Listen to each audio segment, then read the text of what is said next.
welcome to another episode of Katha. Today we have someone very special amongst us, Mr. Jagpreet Singh, Headmaster of the Doon School, Dehradun. So, sir, with your permission, may we begin? Thank you so much for having me here. You have my permission. Thank you, sir.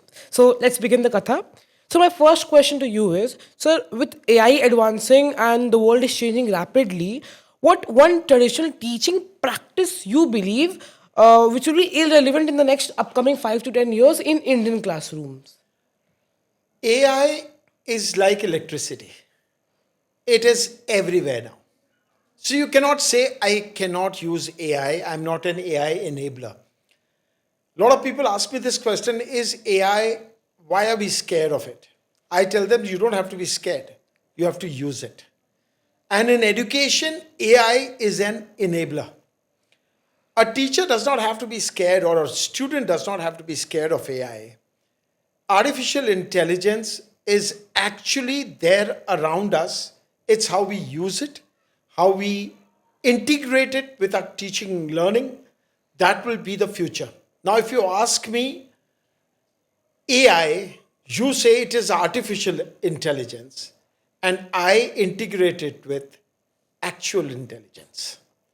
That is what we have to marry. The actual intelligence of the person using the artificial intelligence and then making it available to a child in a perfect combination is the future of education.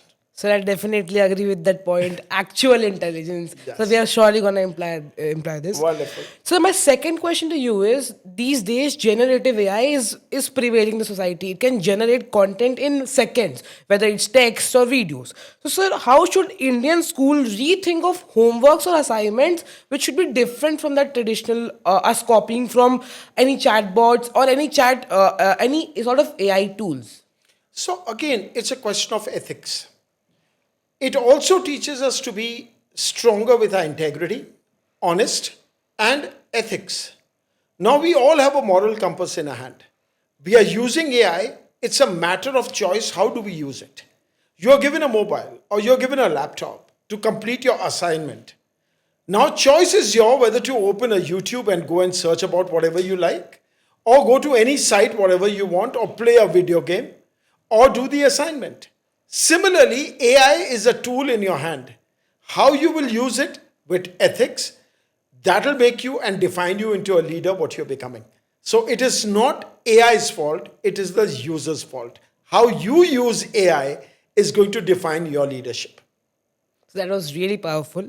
So moving towards the next question. So as we all know that AI educational tools, websites are emerging in the society very well, and they're strongly being ported in every corner of the society. So, sir, how can Indian classrooms, rather than just being a place of consumers, can also produce people who create these AI edtech tools and AI powerful AI chatbots, which can help the future generations in the upcoming next to 10 to 15 years? See, I'll give you a very good example in this.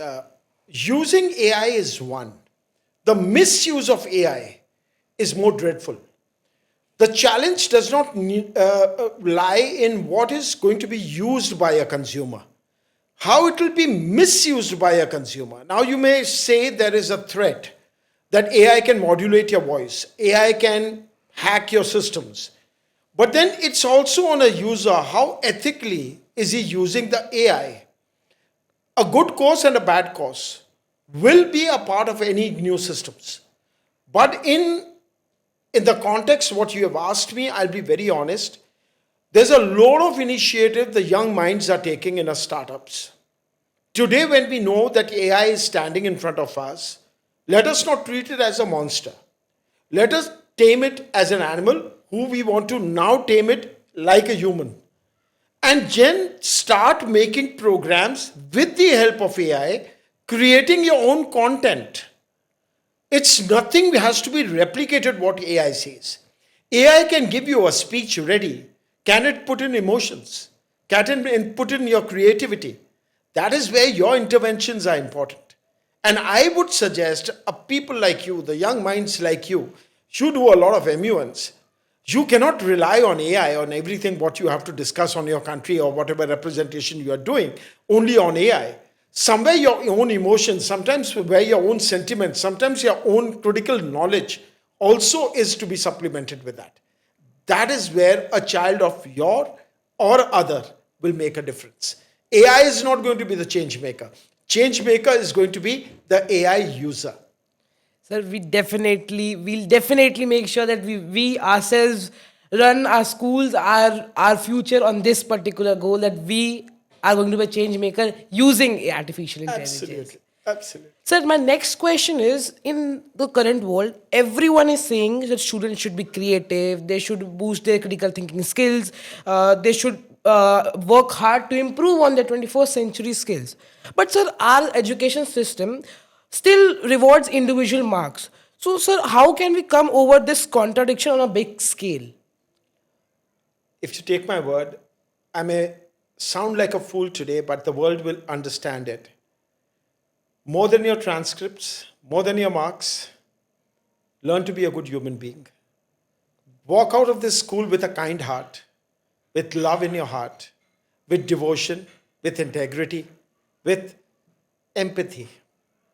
If I can empathize with you, if I'm ready to help you and probably walk hand in hand with you with all my kindness and love, everything will follow up. Mark my word. AI, no AI, technology, no technology. Human skills are going to be always there in the world. Be kind, be human, be loving. Everything will follow in your life. Sure, sir. So moving towards the last question, which I feel it's the most important debatable topic in the current world, specifically talking about this year.